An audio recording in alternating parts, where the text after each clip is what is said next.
Recreation, leisure, and Nazism. Now, these aren't words you'd normally put together, but for Adolf Hitler, they were an integral part of his plan to control Germany's workforce and to indoctrinate citizens of the Third Reich with the ideals of the Nazi regime. In this episode, I'll see how Hitler used the Olympic Games to promote Nazism, how he controlled the leisure time and holidays of his citizens by developing the world's largest travel agency, and how, by constructing the world's biggest beach resort, he hoped to brainwash the people of the Reich in preparation for World War II. When people say that Nazism is totalitarian, that really means they wanted total control of all aspects of life. If you're going on a Nazi holiday, you better prepare for some Nazi indoctrination.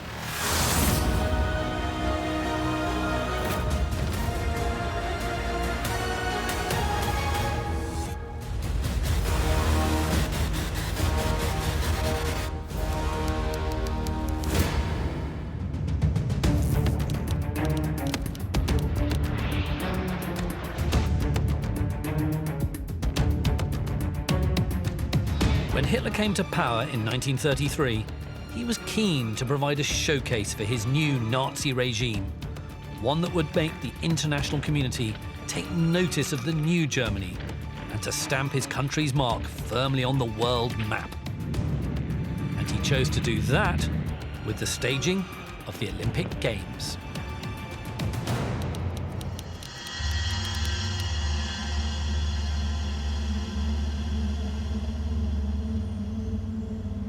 By far the largest single international event held during the Nazi period was the 1936 Berlin Olympic Games. Hundreds of thousands of people from all over the world came to view this sporting spectacular. But for the Nazi regime, it presented another opportunity. It enabled them to show the world that Germany was now a tolerant place, a wealthy place, a place that seemed, in fact, happy. It was an opportunity the Nazis seized with both hands, and boy did it work. Hitler was particularly keen to outshine the Americans, who had hosted the successful 1932 Games in Los Angeles. He therefore ordered a newly built 100,000-seater stadium for the track and field events, 6 gymnasiums, and multiple other venues. And what's more, he was going to put on the most spectacular ceremony the world had ever seen. I think they really had 3 main objectives with the 36 Olympics. One was to produce Olympics which were faultlessly organised. Secondly, to produce Olympics which were meticulously choreographed. Thirdly, and most controversially, of course, to produce Olympics which would demonstrate Aryan superiority. In August, the Olympic Games are held in Berlin, which Hitler has transformed into the showplace of the Third Reich. On this occasion, he intends that foreign visitors be impressed by Nazi efficiency and the material achievements of his new order. They built this ultra-modern stadium in Berlin to house the main events. They cleaned up their act to the extent of that they removed anti-Semitic signs from Germany. Temporarily, there were signs like "Juden sind hier nicht erwünscht," Jews aren't welcome here, outside most, if not every village in the Reich. Those went. Signs saying only Aryans could sit on park benches, they went too. But this was just, if you like, a massaging of the image, masterminded by the propaganda and Enlightenment Minister Joseph Goebbels.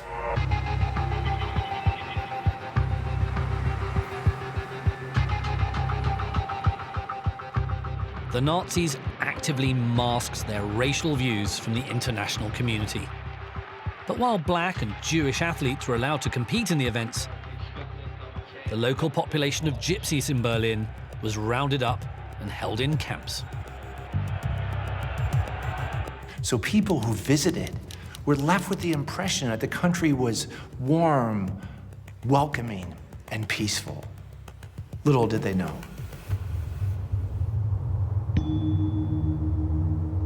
During the build-up to the Berlin Olympics, there were several campaigns worldwide calling for a boycott on the basis that Nazi involvement made the whole event morally questionable. The Germans had been awarded the Olympics before Hitler came to power. And there was real indecision in part of some of the world's nations, specifically Britain and the United States, whether they wanted to participate in this particular Olympics, because they kind of figured that the Germans would use it purely for propaganda purposes. The British told them right up front that unless they eased the restrictions on Jews and they let all Jewish athletes compete, they would not come. And the Americans, there were, of course, Americans who were also telling them that, well, unless you do this, we're not going to come. But despite this, a total of 49 nations took part in the Games, and ambassadors and spectators from across the globe filled the venues in support of their home countries. You've really got to imagine what it would have been like in August 1936. This would have been packed with tens of thousands of people, but the one everybody had their eyes on was Adolf Hitler. He was up there in his stand, and he almost literally had the world at his feet. And all around him would have been Olympic flags. But more gratifyingly for Hitler was swastikas, the swastikas of the Third Reich.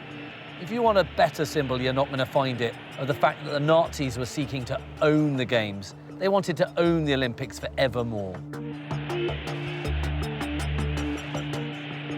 In point of fact, the 1936 Berlin Olympics were really the start of the razzmatazz that we see in the Olympic Games to this day.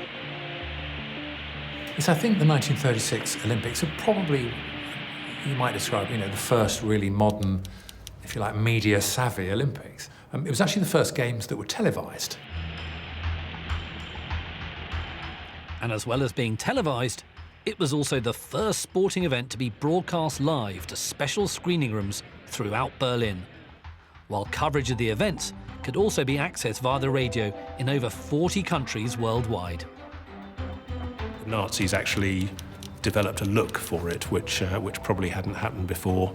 They showed things like the torch relay, which was an innovation of the 1936 Olympics, which was designed to sort of link it back to the classical past and to link Nazi Germany to the classical past as well.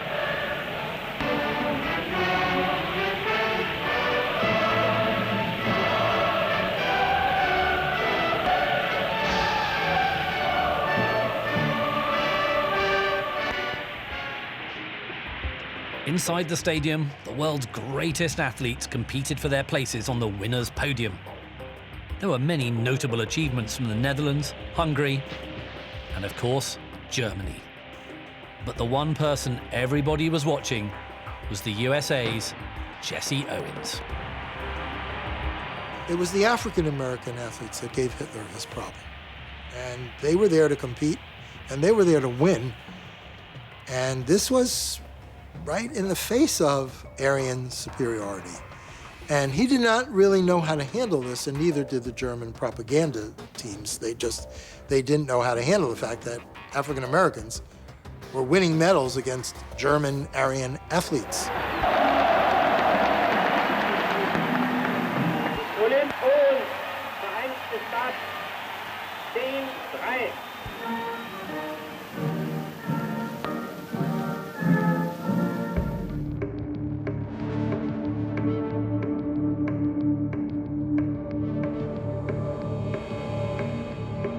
Of course, it would have been highly embarrassing for the Nazis if Germany had actually done badly during the Games. But you know what? Hitler needn't have worried. Germany did spectacularly well. She won 33 gold medals, 9 more than the Americans, and she topped the medal table. But the Nazis also won another Games. They won the propaganda Games, because all those international visitors, they went home and they told everybody that actually Nazi Germany was a really decent place. Hitler had hoodwinked the world.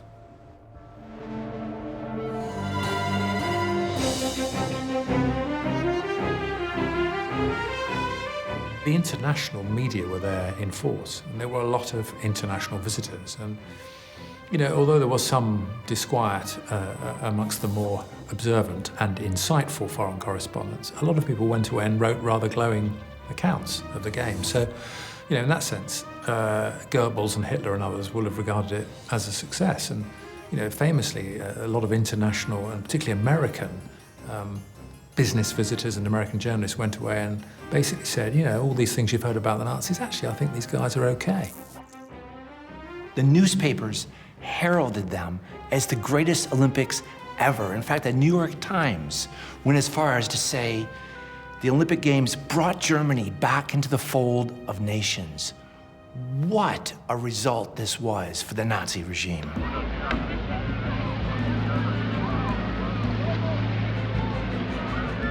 Hitler wanted to capitalize on the success of the Olympics by promoting Germany as an international tourist destination for foreign visitors.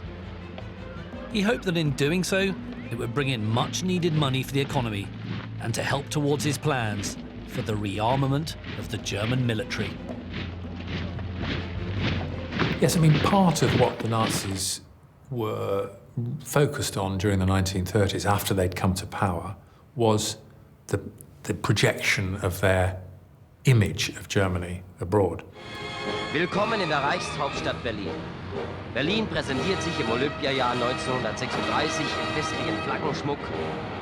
The Nazis were always trying to package Germany to create an impression of growth and forward movement and strength, both for their own population, but also for other people coming in to visit the country. It's no coincidence that they built the biggest airport in Europe, even though they didn't have very many planes. It was all for effect. They did also market Germany as a holiday destination. And Germany was portrayed in a lot of the holiday literature as this idyllic, particularly sort of rural, idyllic place. And that theme was taken through into the advertising of Germany as a holiday destination. But it was done, I think, overwhelmingly for propaganda reasons, to try and demonstrate that, you know, Germany was now back on a more secure footing, and it was a place that, you know, people would want to come and visit.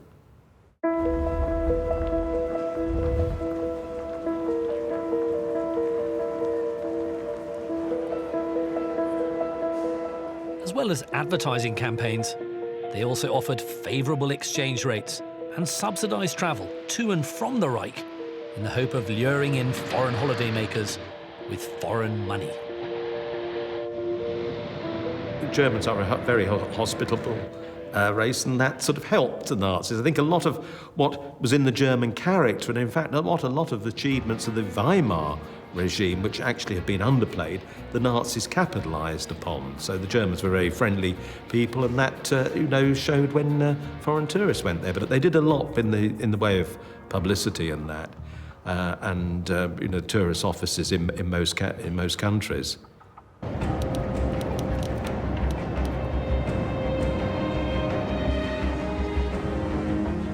Part of the Nazi tourism policy was to make Germany an international capital of arts and culture, with museums of fine art to rival those of Paris, London, and New York.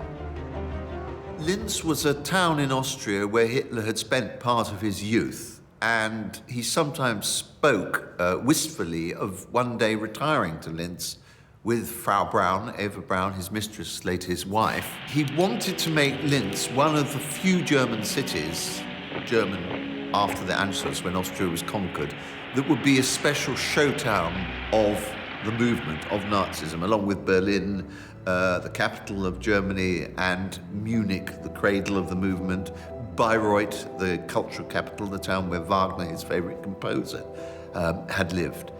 And Linz was one of the towns on that list.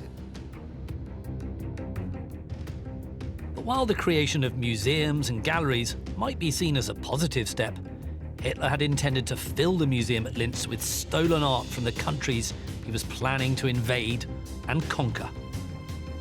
But Hitler had very strict views on the kind of paintings that people should be admiring. So he set about trying to control the way people viewed and even appreciated art. He loved the classical art. He had no truck with any sort of modernism, anything after the late 19th century, around the time of his birth, was anathema to him. And this was, of course, the period of expressionism, of surrealism, of abstract art coming in. All those were banned by the regime, and then they went so far to stage a special exhibition, originally in Munich, it later travelled around, called an exhibition of entartete Kunst, of degenerate art. Despising modern art, Hitler ordered the removal of artworks he deemed inappropriate from museums and galleries across Germany.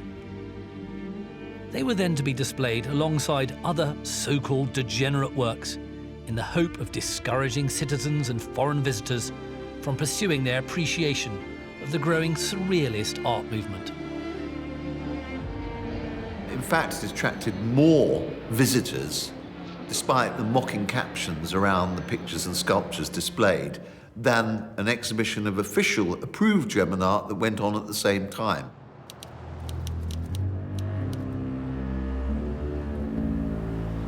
But while the Nazi tourism machine used holidays to promote the virtues of the regime, they were also an integral part of Hitler's plan to remove the anti-Nazi German labor unions. He started this process by declaring the 1st of May an annual public holiday for all workers across Germany, and used this as an opportunity to give a speech directly addressed at the workers themselves. He declared that the slogan of the day would be "Honor the work and respect the workers," and he urged them to unite for the good of the nation.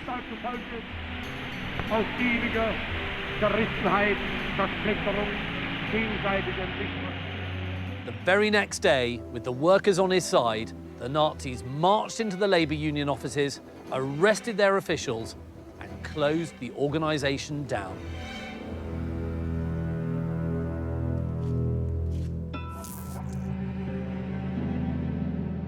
The Nazis wanted to take control of the labor unions because they didn't want industrial unrest, they didn't want any resistance to their plans to rearm, remilitarize Germany. That involved massive ramping up in production across a range of industries, and it was felt that the labor unions, with their links to the Social Democrats and to the Communists, and possibly also to the Soviet Union, would be a source of resistance. The Nazis wanted to get control of the unions and to stamp out any left-wing opposition that might come from those unions. And they were quite effective in doing that when they took over the trade unions on the 2nd of May 1933. Hitler replaced the labor unions he had closed with a single nationalized union known as the German Labour Front. He made membership compulsory for all workers and demanded absolute loyalty and obedience. In return, he would offer them something they had never been given before: state-funded recreation and leisure time. The German Labour Front decided that it not only wanted to control people in work, but also outside it. So it established a whole program of sport, entertainment, and socializing that it called Strength Through Joy.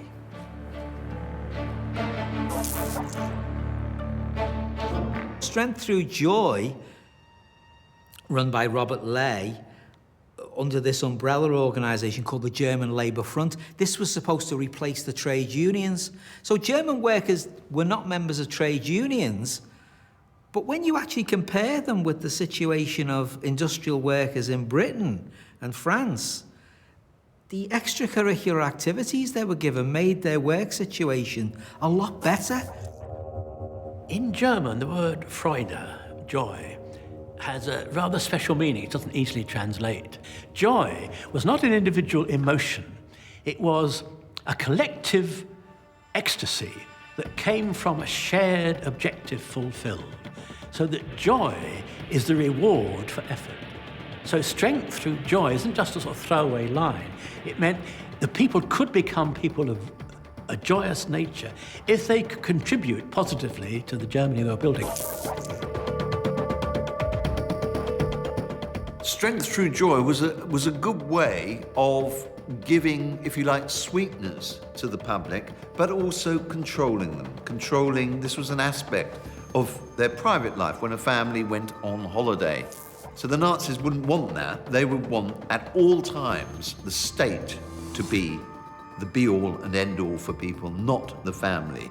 So the best way of doing that was to have an organization that provided cheap holidays, cheap travel on cruise ships, on purpose-built holiday blocks on the North German coast, and controlling people's leisure time through this state organization, through this Nazi outfit.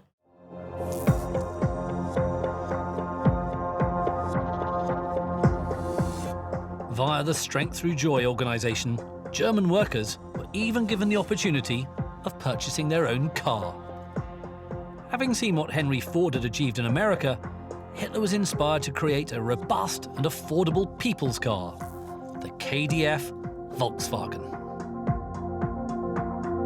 Strength Through Joy was going to organise the rollout of the people's car, the Volkswagen. We know that it never actually rolled out. People were going to save up for a car, just as they did in Henry Ford's factory. It was really stolen from Henry Ford. You could buy a Model T Ford if the workers saved up so many, increments, year by year. And he was going to do the same thing.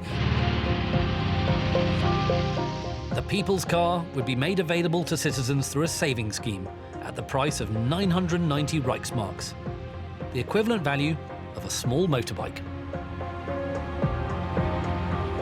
The idea of the People's Car was to put a cheap car in the hands of every German family.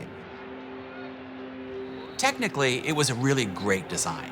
A very lightweight car with a body that could be easily bolted onto the chassis and an air-cooled engine. Very simple, easy to maintain, maybe not the best in very hot weather or under high loads, but for a dirt cheap, practical, durable car, it was really beautifully engineered, as generations of people after World War II discovered when the VW Bug became one of the most popular vehicles in the history of the automobile. Designed by none other than Ferdinand Porsche, it could comfortably fit 2 adults and 3 children. This would give families of the Third Reich the ability to travel across Germany and attend the other events that Strength Through Joy would provide for them. The basic design was made, the first prototype models were made, but at that point, the Second World War broke out and production had to be switched to military means, and the People's Car took a back seat, and it was only revived so successfully after the war was over.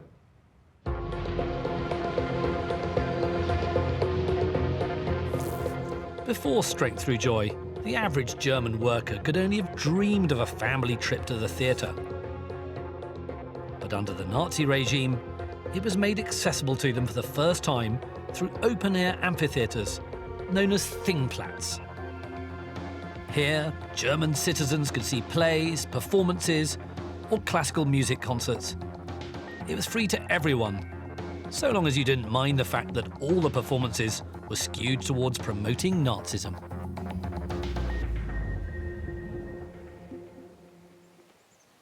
It's when you're in one of these places that you realise quite how closely they were modelled on ancient classical amphitheatres. Up here, you've got this great row of seats and steps that rises about 30 or 40 feet. And around me here, you've got this fantastically perfect semicircular stage, which is acoustically fantastic. Now, if you put on a play venerating National Socialist ideology in this sort of place, it makes you feel as if that very ideology is rooted in something very, very ancient indeed, and therefore gives the impression that Nazism's roots are far deeper than they actually were.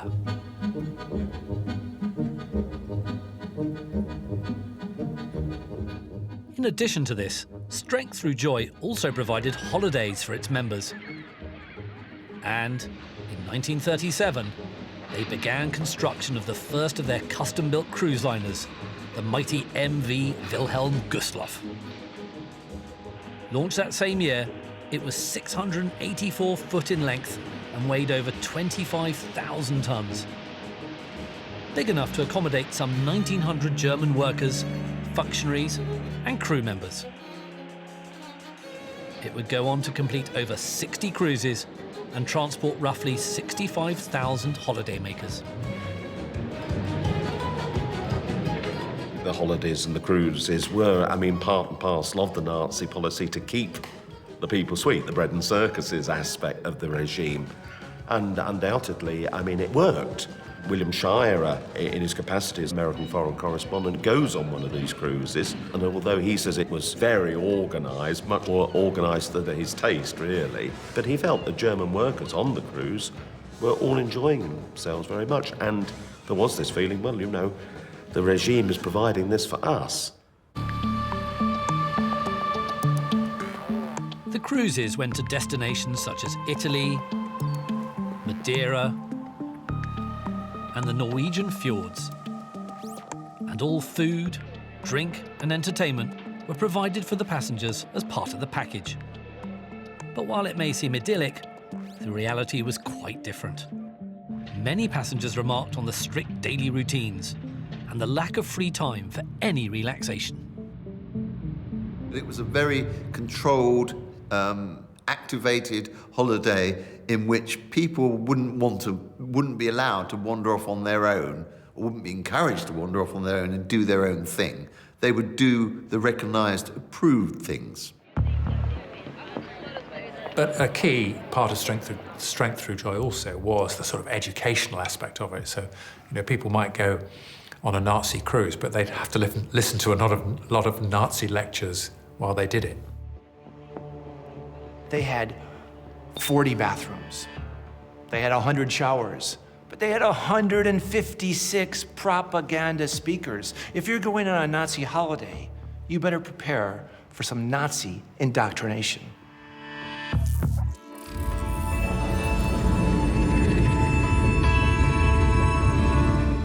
But if cruises weren't your thing, or you wanted to get your feet back on dry land, the Nazis had that covered too.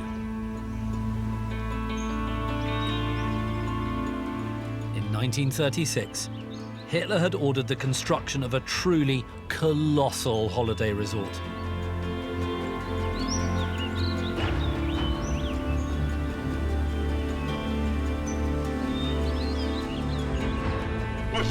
Head of the German Labour Front, Robert Ley, had wanted to emulate and even surpass the British holiday resort, Butlins. He believed that every German worker deserved a beach holiday. The biggest single surviving edifice from the Strength Through Joy movement is this, Prora holiday camp. It was built between 1936 and 1939 here on the island of Rügen in northeastern Germany. And from where I am, it stretches a staggering 4.5 kilometers all the way down there.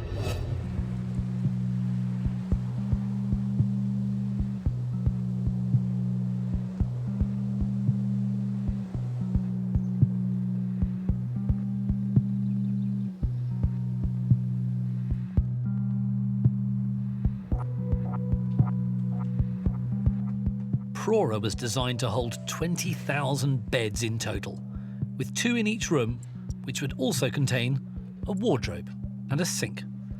There would also be communal showers and washrooms on each floor.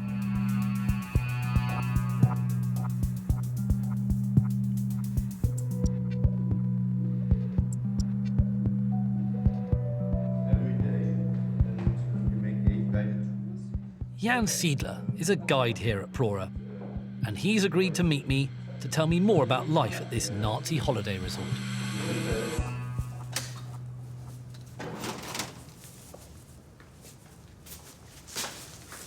So Jan, this place is absolutely huge. Do we know how many people helped to build this camp?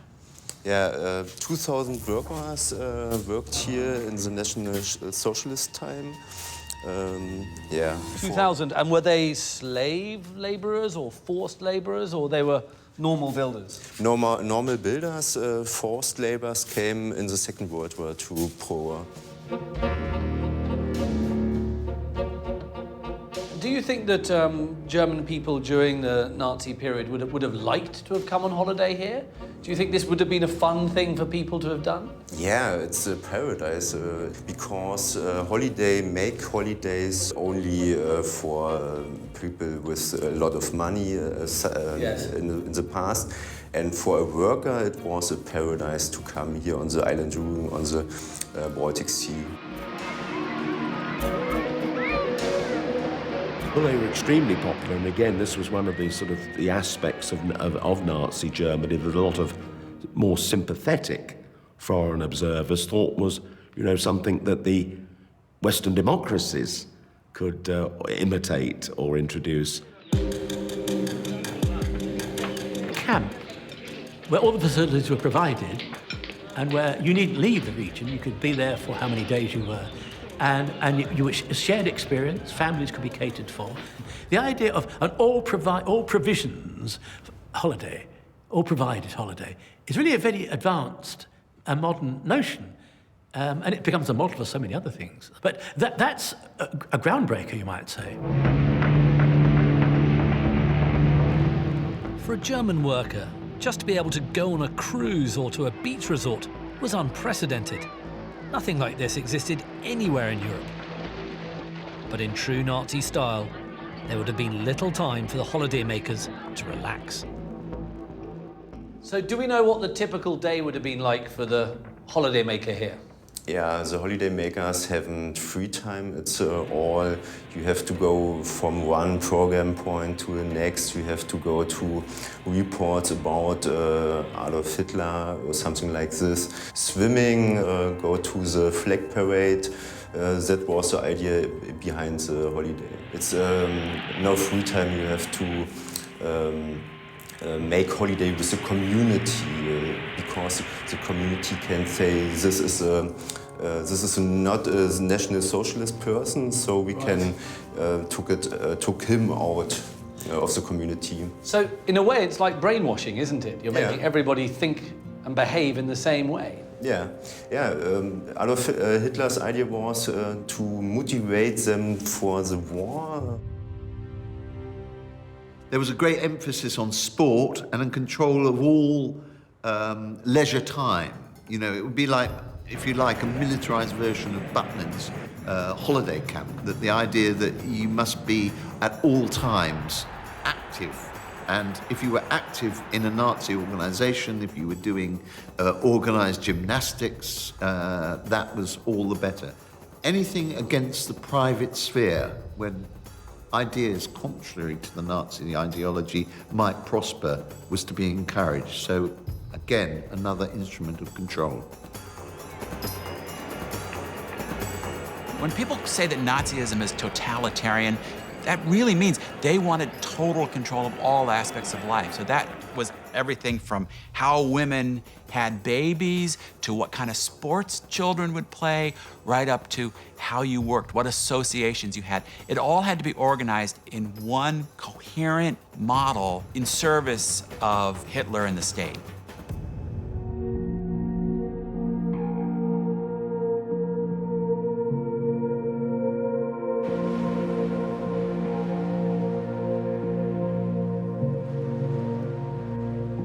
Made up of 8 identical buildings and occupying over 3 miles of beachfront, here families of the Third Reich would sit together to enjoy their catered meals and be provided with Nazi propaganda-based entertainment.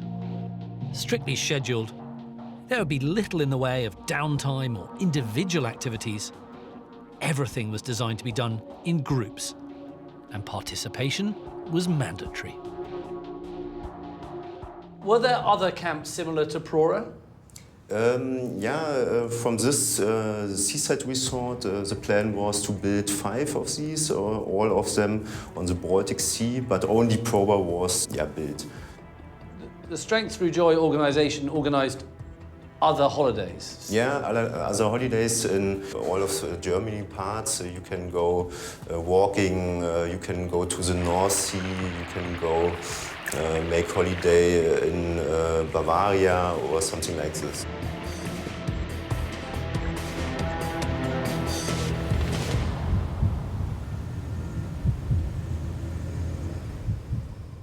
But what the people on these holidays did not realise is that they were being secretly watched and monitored the entire time. The geheime Staatspolizei Gestapo go in there in ships with the holidaymakers and look for people who thinking other opinions and say, okay, we look to them.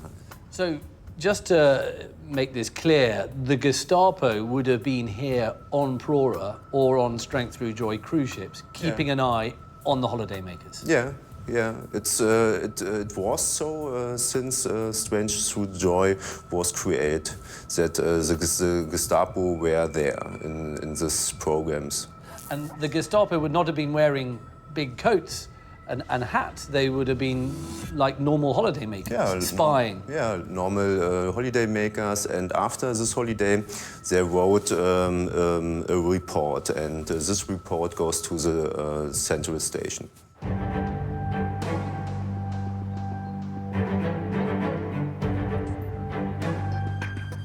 Prora was never fully completed, and today it lies abandoned on the shores of the Baltic Sea. But nevertheless, what the Nazis had achieved with Strength Through Joy made them incredibly popular with the German people, and it helped them to cement their hold on the country in the lead up to the Second World War. Subsidised holidays, subsidised rail travel, fitness centres, sporting events as well were organised, athletics leagues, fantastic cafeterias, enormous state-of-the-art cafeterias so that people could go to work, get a really good meal, maybe listen to some classical music. I mean, if you actually look at Strength Through Joy, you've got to say that it did improve the working conditions of industrial workers, for example.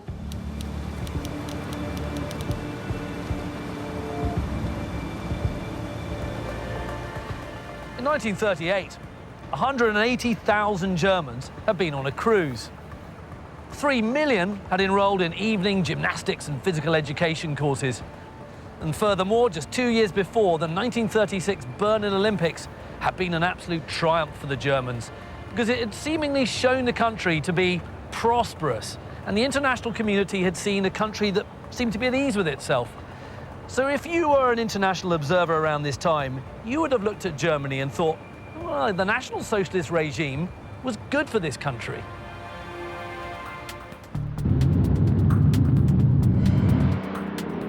The start of World War II signalled the end of Strength Through Joy, as Hitler now directed his resources towards military efforts. The people of Germany would now have to make their own entertainment. And one option that was readily available was the beer hall. Beer was as much part of the German national identity as lederhosen or bratwurst. Nevertheless, Hitler wanted to control that too. The Nazis thought about banning alcohol in the Third Reich, and of course Hitler was mostly a teetotaler. But there were two issues. One is they were making a lot of money on taxation of alcohol, and two, they were afraid of the public backlash. Imagine during these tough times you tell your people, sorry, you can't have a drink.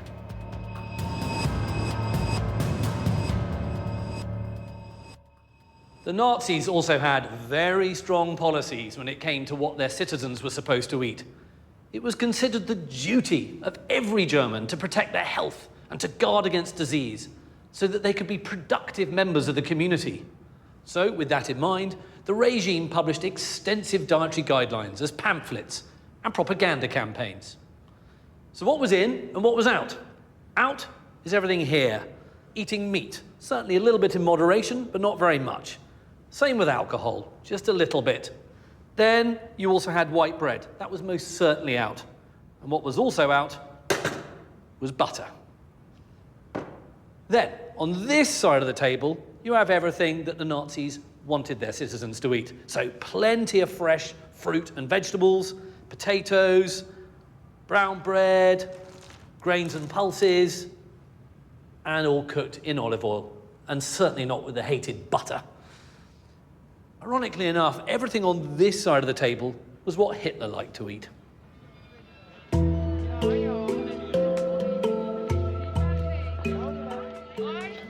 Hitler had quite cranky views on health.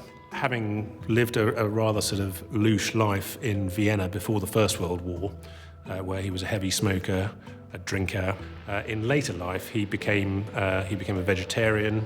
He rarely drank, and he certainly didn't smoke. And he tried to impose these views on Germany as a whole.